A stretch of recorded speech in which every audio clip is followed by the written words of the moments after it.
Hi there and welcome to the program. Joining me on the panel tonight, senior economist Gabriela D'Souza, Nationals member for New England, Barnaby Joyce, economics graduate turned comedian and actor Luke McGregor, Shadow Minister for Industrial Relations Tony Burke, and Executive Director at climate change advisory business Pollination Zoe Whitton. Please make all of them feel welcome.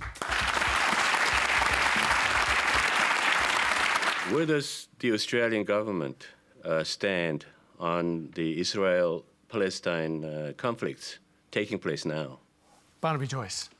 Well, the first thing is I don't want their problems in our streets, whether it's Catholic, Protestant, whether it's the Yugoslav issue, whether it's the Sudan issue, and, you know, that is on the other side of the world. Now that we've got enough problems closer to home. We've got problems in West Papua, we've got problems in Bougainville, and so I don't think anything is worth a drop of human blood. When people fire the first shot, they lose the argument. And, you know, what do we say? If I get engrossed in Palestinian-Israeli politics and I take my mind off here profanely, but you say things with resonance to remember them, I don't want to, you know, I don't care. I don't want to see someone else's turd in my toilet. And, you know, if you come to our country, flush it. Isn't that a bit disrespectful? I mean, there are people dying in Gaza, in Israel right now. Yep. I mean, you're a serving member of our parliament and a member of the government. Hamish, what do I do? What exactly do I do? Do we go over there and say to Benjamin Netanyahu, stop, where everybody's saying that? They're saying, you know, we don't want any more. Well, this is a government that talks about values and defending our values all the time. Do we go to Hamas and try to explain to people who are basically unelected that they've got to stop sending missiles randomly into people's neighbourhoods to kill them? I mean, what, Hamish, is exactly my role? And do you really think that either Hamas or basically Benjamin Netanyahu give a flying toss about what Australia thinks? Now, our role in this is to say the bleeding obvious. There is a community of nations of which we're a part. We do, and I don't think one person is endorsing that not one drop of blood, not one person should be killed. Everybody's saying that. The trouble is, Hamish, they just don't listen. And this is a conflict that has been going for as long as you and I, for 1,000 years, probably past. It's going to, it has to be the epiphany that they have, that they want to stop killing each other. And don't they need to hear that from the international community, from allies? Everybody's saying it. I mean, there's not one person who's on the public record saying, you should keep going, you should keep randomly sending missiles into public areas, you should go back and blow up other people's buildings and bulldoze them. There's no one endorsing that mode of behaviour. So, you know, the only thing that I can do as a member of parliament is to say, your problem, you should fix it up, you shouldn't kill anybody, but don't ever make it our problem. Tony Burke. Yeah, I've got a different approach. When a natural disaster happens around the world, we grieve with those countries.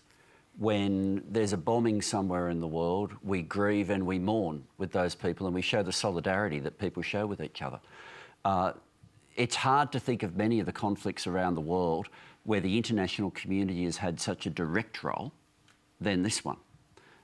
In terms of the original United Nations vote, in terms of establishing the State of Israel, and the role of the Security Council in 1967 as well. So there's a direct international role, and so I don't agree that Australia should in any way be silent.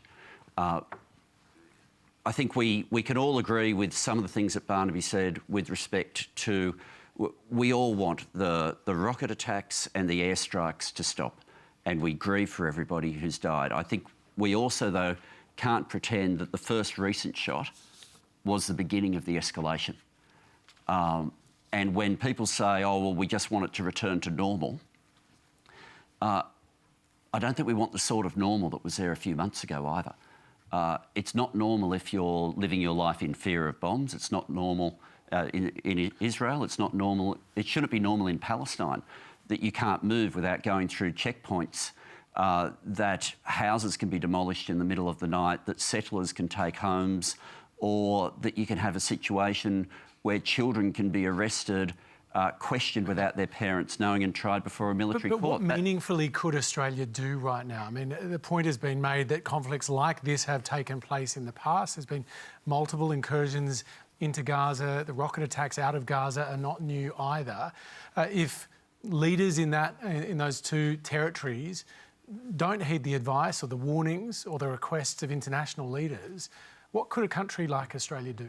Any country on its own will be unable to assist.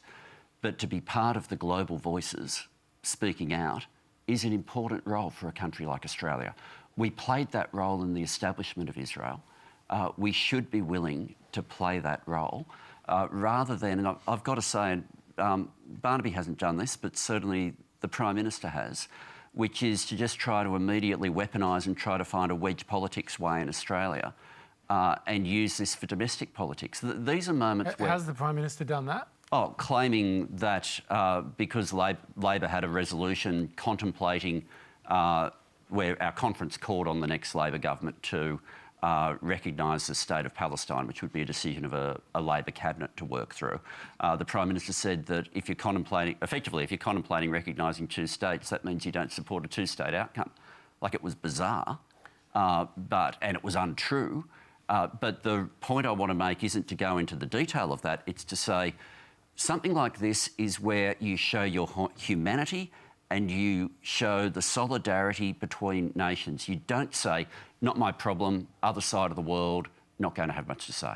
I'd like to ask how the Morrison government can justify spending $600 million on a Hunter Valley coal-fired power station when all the global and local scientific and economic advice is telling us otherwise. Surely this is just a simple grab for votes in the Hunter Valley by-election? And when are we going to see some real long-term solutions rather than just short-term political stunts? Zoe Whitton. It's a question like many of the things we address here, which is absolutely a question of the moment, certainly has occupied much of our week. I come from the private sector angle, so a lot of the time when I'm speaking on this, that's the place we come from in a really strong way. And one of the interesting things about this, of course, is that the private sector investors and companies in Australia have been moving away from these types of investments. And of course, that's at contrast with this recent investment. But what I do have to say is that the government is making that investment in an entirely different context to the way that a private investor is thinking about it. A private investor is saying, look, do I think this asset is still going to allow me to be in the place I want to be on a transition nationally? Do I think that in 10 years, in 20 years, in 30 years, this thing is still going to be running and is not going to be stranded? But a government is making a decision in a very different place. And so what I would say about it is two things.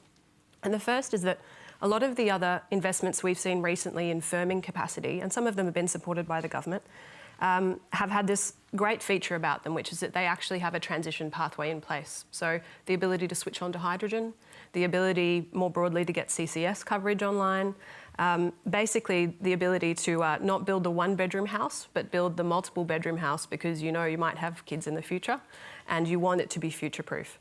And what we're starting to see with most of these assets is that they are, when they're being put together, they are future-proof. So that's certainly the direction that we need to go with these types of investments. And we need to do that. I think what I'm saying is most of the investments we're seeing are in that mode, and we'd want to see this go in the same direction, certainly if it's going to play a role over time in the Australian power sector. And we're doing that in the context of, and I think there's been so much focus on this power station and whether it's good or bad. I think the real question is, how does it fit into the plan? So we have a lot of different pathways that we can take to transition in Australia, and we have to go on transition as a journey because we're not Europe and we don't want to be Europe. And so we need to go from where we are with what we have. And the question is, how does an investment like this fit in to a pathway that will keep us competitive, that will keep our relationships with our trade partners, and will allow us to really move through that transition in a very focused way and take advantage of it and really capture the opportunities that are available for the Australian economy in that global context. Luke McGregor, does it make sense to you? Not at all. No, we're talking about the gas power station in the Hunter. Is it how many megawatts was it? It's going to be. Is that the 660 megawatts? So yeah. So this is because the Liddell coal-fired power station is shutting down, right? Yep. So the independent government bodies, what is it, the Energy Security Board and the Australian Market Operator said that the shortfall was 154 Something like that, yep. Megawatts, and then the Liberal government said it's actually 1,000. I don't know if the modelling's been released for that, but and then they said, okay, well it's not 1,000, but it is. If you want energy security, then you want to have 1,000. My issue with it is that, like when I was researching this, I thought, okay, let's just look at it from the point of view of doesn't matter if the whole world sits on fire and climate change is a hoax, but it still doesn't make any sense because Australia already produces more gas than it uses. We're the largest exporter of gas next to Qatar. I think we fight it out. It's like 77. I can't even remember what. I don't even know what the 77 million something or others of liquid natural gas. Petajoules. We're the largest exporter of gas, but it hasn't resulted in lower gas prices for Australia. The gas production in Australia has tripled in the last 6 years, but manufacturing jobs have gone down. We basically. In economics, you would think that if you introduce more supply of something to the economy, that the price would go down. But in gas, it doesn't.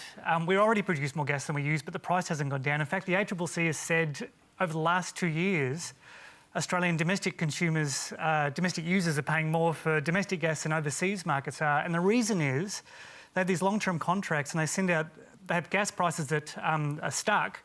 And when the price internationally goes lower in Australia, that doesn't get transferred to the domestic market. And the head of the ACCC said, when asked why is that happening, they said they haven't heard a good reason from gas producers as to why that happens. I'm assuming it's because they can do it, because they're not being stopped from doing it. So you introduce more gas. I just don't understand the shortfall's not there. And even the organisations, the Australian Market Energy Operator, the Australian Energy Security Board, they both said this is an unnecessary project. The existing and probable projects are already more than covering this gap. So I just can't make any sense as to why. It's possibly because, what is it, the National COVID Commission, what's it called? Recovery. What's it called? Yeah. The NCCC something? The NCCC. You're telling the story. I'm just turning the pages. The National COVID... Led by Nev Power. Is that what you're talking about? Nev Power. From Fortescue. Fortescue. Nev Power is a board member for Strike Energy, who are an oil and gas exploration company. And then the other guy who's advising the task force is a guy called Andrew Liveris. Yeah, he was on this show a few weeks ago. Yeah, he's a deputy chairman of the world's biggest oil and gas consultancy firm. And you'll never guess what these two gas executives thought would be good for the economy. More gas. Like it's not even taking the piss at this point. It just doesn't. I'm sorry for spitting. I got a retainer in it. It makes me spit. Anyway. It just doesn't make any sense. It doesn't make any sense if you say climate change is a hoax and you set the whole world on fire. It still doesn't make any sense. Barnaby, does it make sense? Look, thank you for that. You can take a breath now.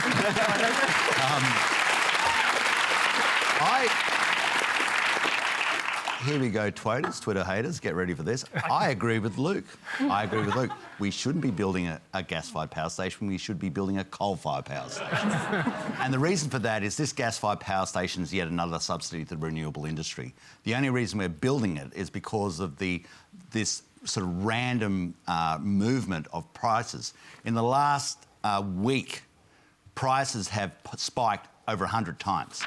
This means your regular price of power, around about $45, $50 a megawatt, has been going up to $5,000 a megawatt because sometimes there's more power than we know what to do with, and other times there's none at all.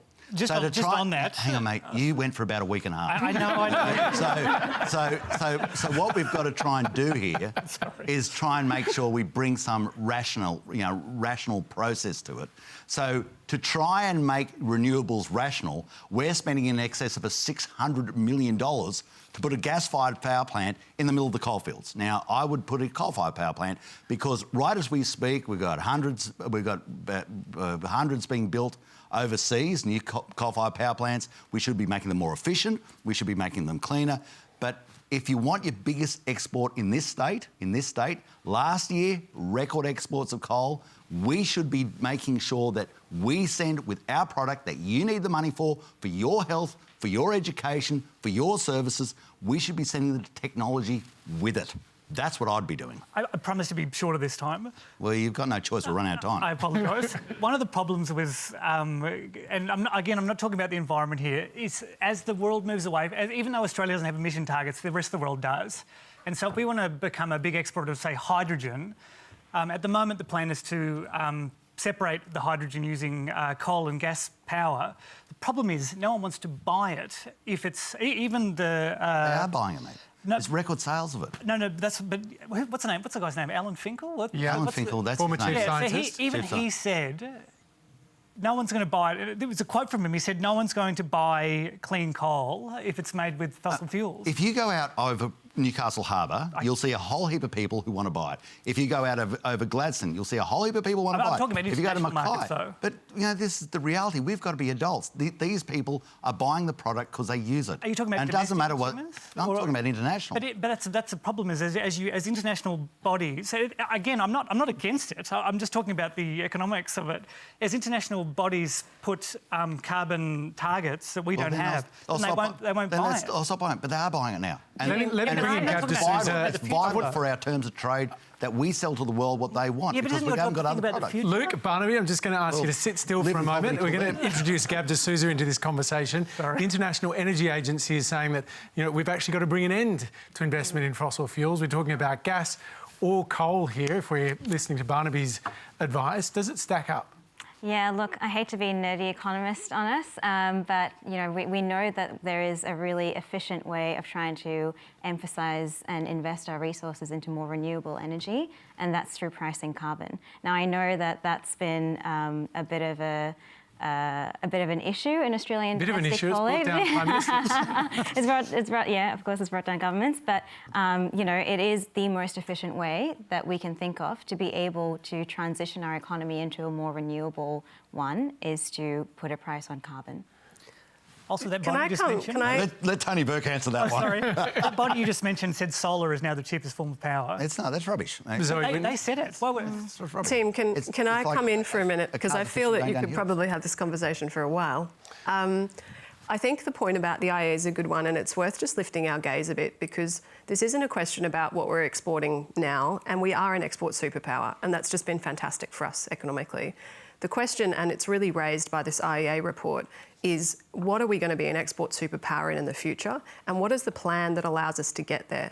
So at the moment, we've got some fantastic policy pillars that are in place that have, for example, allowed us in a number of agencies to invest in technologies as they develop, and hydrogen is one of those. And we're doing some fantastic stuff with hydrogen at the moment. And in the IEA scenario that's just been put out, hydrogen is the big thing that comes down to take up where gas rolls off. So we want to be there, and we want to be there in a really big way. And the question is, what else do we want to be a major exporter of, and how are we going to remain the lucky country? Because we can be lucky on this if we allow ourselves to be. We've just got to be in the game. There are a couple of reports published in the last few weeks that basically said, look, these are the stack of minerals that you're going to need to do this decarbonisation conversation globally, and we're going to need an organisation for their coordination of mineral resources, not for petroleum resources, because they're concentrated in a number of countries, and it turns out Australia is one of those for most of the slate. We are incredibly favoured on this transition, and we have all the national advantages we need. What we need to do is to be leaning into a plan that allows us to say, we've got these exports now, how do we shift them, and where do we need to go so that we can be as prosperous in the future as we are today? Tony Burke, do you support this proposed gas plant in the Upper Hunter? Oh, we don't think it should be taxpayer money. Like there will be gas plants that are used for firming, but if the private sector's not willing to do it, you shouldn't be putting public money into it. The other thing that I would say, though, Joel Fitzgibbon's backing the government's plan on this, isn't he? I beg your pardon? Joel Fitzgibbon is supporting the government's plan on this. And you always get in different parties backbenchers who, within their own electorate will take a different position. Barnaby's made a career of it. Backbencher, wow! Well, you've made a career of it. In fact, you kept doing it from the front bench. I did it. I just remember it. But the other thing that I think we need to also consider with this, the timing with the by-election. There's also a political game going on here, and I wouldn't be surprised when you've got so many people saying it just doesn't stack up financially, that this is an announcement that'll never be delivered. You go back 3 years ago, we had all this conversation with the government about the Collinsville power station, and we were told there was going to be this new coal-fired power station. 3 years on, never happened. And we've got a different one just before a by-election. We're now talking about a gas plant. There is a habit of the game of announcement for things that never get delivered from the government, and I would not be surprised if this is part of it. Well, there you heard it, ladies and gentlemen. The Labor Party do not support a power plant in the Hunter Valley, so bear that in mind when you go to vote this weekend. And I think that the reason that the private sector are hesitant is because of this arbitrary nature of the government's interference. We have invested billions and billions and billions of subsidies into the renewable sector, whether it's renewable energy credits, whether it's price purchasing agreements, whether it's deemed rate of return on infrastructure. Is that true? Is that really the reason why the private sector is cautious about investment? Therefore, you have places. Saying the exact opposite, therefore, you have places where you have, and I've been to where coal-fired power plants say we have to turn it right up because there's no power. Turn it right down. Barnaby, turn it right up. Turn it right down. You And of course, this is an illogical way for any business to work. And then they say, well, if you can graft the system by going to renewables, well, that's where we'll go. Funny, but everything you just said was not true. Like, well, which part? That's the problem, though, is you what can't... part? What part's not true? No, that's what I'm saying. Well, just mention the part that's not true. Okay. With the words. Okay, so it's called a gish gallop. So basically, you say a bunch of stuff over after one thing after the other and after the other. No, but which part's not true? And then it's on the other person who's debating you to have to say, okay, I'll tear it all apart. This Aristotelian rhetoric, but which part is not true? Okay, well, let's look at the private sector saying that... we'll just pick one point. We'll say the reason the private sector isn't doing this is because of blah. What's the blah bit? Hamish, can I comment on why the private sector's not doing this? We're going to have to wrap this bit of the conversation up. So very briefly, if we can, Zoe, just a final thought. Absolutely. So I would say, I'm going back to this point that I've made before, which is that when you're an investor, your number one stakeholder is reality.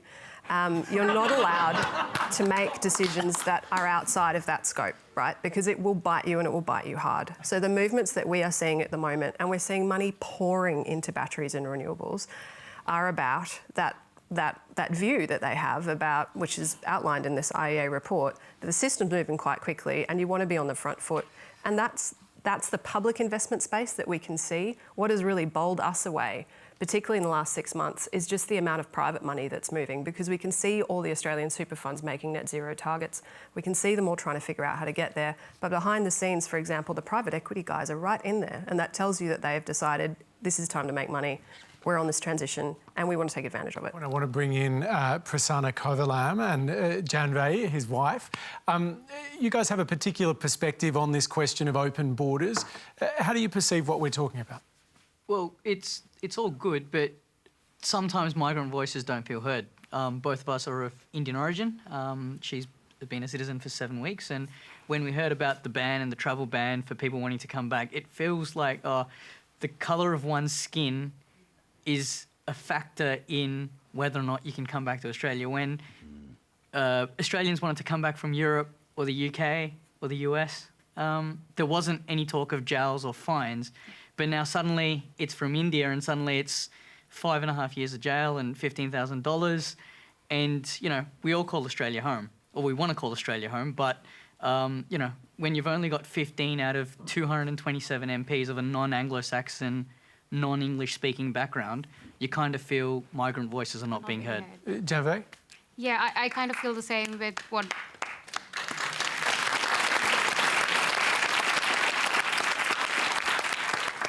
I first heard about the news when I just had taken up Australian citizenship, right? Congratulations. Thank you so much.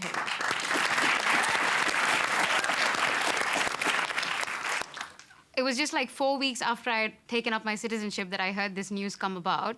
I felt like it was a personal attack on my community here. Like, I love living here, but I also love my country equally. But to see that one group of citizens were being singled out, not to mention what's happening back at home, is already quite a bit of grievance for us that we're going through here. You can't visit your family. I haven't seen my family in the last 2 years.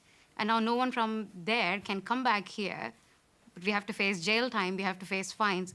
Why wasn't this done to any other Australians, right? Like, it's hard not to feel that it's a personal attack, and also to think that none of our voices are being heard in the federal government. Like, you've gone about making some rules, not understanding what a community can feel, like how we could feel there. The Prime Minister appeared with an Indian community group. Did this change your mind this week on the Prime Minister and the decision? You can cook as many scomosas as you want, but, you know, ultimately, the buck stops with him, and he hasn't said anything calming or soothing, and just trying to cook a dosa in a Hindu temple isn't going to do it. Yeah.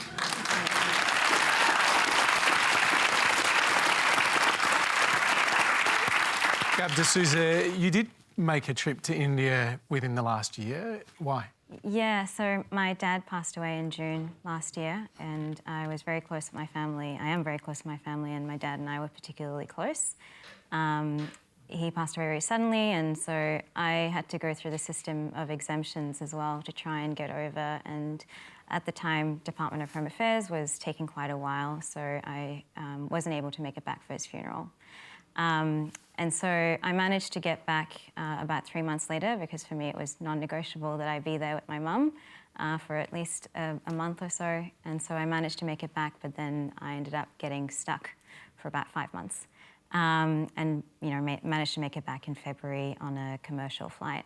But I understand that my situation is one of immense privilege. I was on my own. I didn't have a family to think about. There are some families who are looking at commercial fares of about $30,000, including quarantine. And for me, repatriation wasn't an option because at that time when I was looking, they were only accepting people who had applied before the 18th of September or something, and I hadn't, and only if you were considered vulnerable. So there was just a whole bunch of things that contributed to that issue. But I will say also on the exemptions front, we're the only country in the world that I know of that has put in such a strong regimen of exemption process needing to apply to the government to be able to leave, that it is really heartbreaking for us migrants. And those of us who have family overseas, because, we are Australian, yes, but we also live a part of our lives overseas. We have loved ones that we're dying to see, and it's really quite disappointing that, the vaccine rollout has been so slow, because we know that urgency is really, it's the bridge to that other side. The government, though, repeatedly says that this is about following the medical advice. To you, is it that simple? Does it look racist? Look, I think every government has to have some principles around how it treats its citizens, and it's pretty clear that, people of Indian background and citizens of Indian background haven't been treated fairly in this scenario. And we even saw it from the messaging from various ministers, at least one minister that I know of, where, he kept referring to people in Howard Springs as Indians. They were not Australian to him, and that was quite poor. And, it made me feel quite hurt that I was not, when you, obviously, as you know, like when you become an Australian citizen. You're talking about Alan Tudge? Yes, I am. Yeah. I'm talking about Alan Tudge, Minister Tudge, sorry. And, obviously when I became an Australian citizen, I had to give up my rights to being an Indian citizen. India doesn't allow you to have dual citizenship. So for all purposes, I am Australian, but it's, the government doesn't see me that way sometimes. Barnaby Joyce. Well, for a while they didn't see me that way either, and I lost my job. Different context. So I empathise with you. First of all, what you're saying about people not being called Australian at Howard Springs, that is wrong, and that people should apologise for that. It doesn't matter. This nation is what we see in front of us here. It is a multicultural nation, and everybody loves their country just the same. The issue is a vexed issue. It's one of epidemiology. Now, I don't profess to be an epidemiologist, but I was reading about the Seychelles tonight. And the Seychelles, even though they've got one of the highest vaccination rates in the world, the virus is taking off again. And this is a real concern because variants are turning up. And I just noted it because an account, it was B1617, which is a new variant. So we haven't got to the end game of this. This is a very complicated, ongoing issue. And I think everybody around the world is trying to deal with it as it goes along. Australia has been incredibly blessed that we do not have the Brazilian issue, the Indian issue, the United States issue, the English issue, the everywhere else issue, in the number of people who have succumbed to the disease, died, or have been infected by it.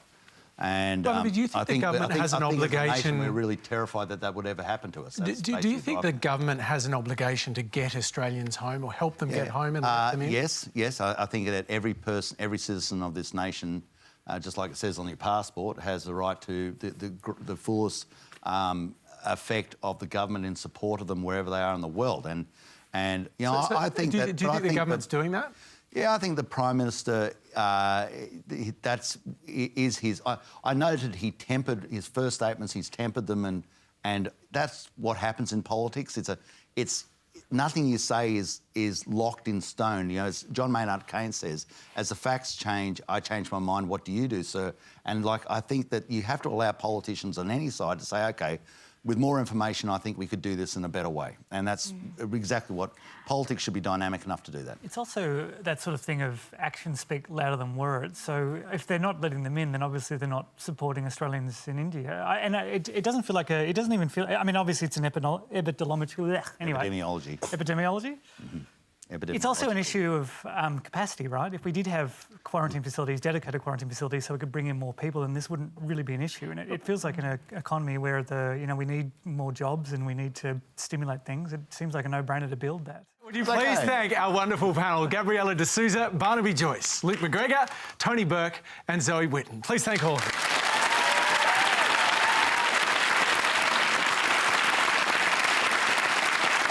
Well, that was a rollercoaster ride. Thanks for all of your questions as well. Next week, we'll look at the conflict in the Middle East. Please send your questions as that story develops. We'll look at our path to reconciliation here at home as well.